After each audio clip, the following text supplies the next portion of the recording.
अरे दुनिया की दरिया मैया डरे झलुआ राजन है मैया मैया हमारा झूल झूल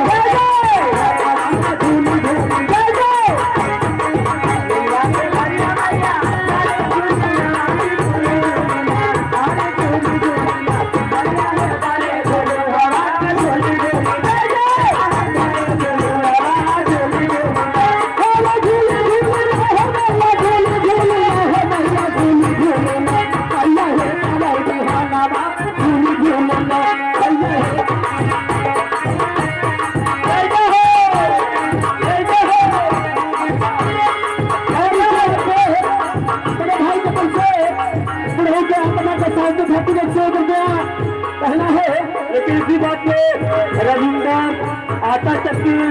सरसों का शुद्ध तेल जिनकी दुकान मशीन चलनी है उसकी तरफ से कुछ हमारी पार्टी हमारे हरे झूठा झूला कमाई के लागल किया किया है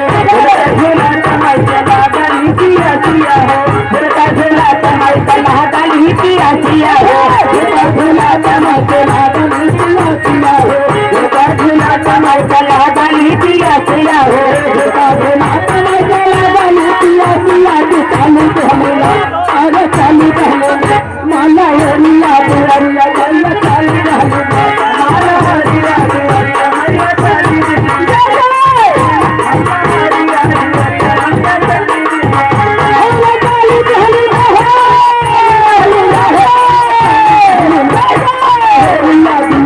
मैया चालू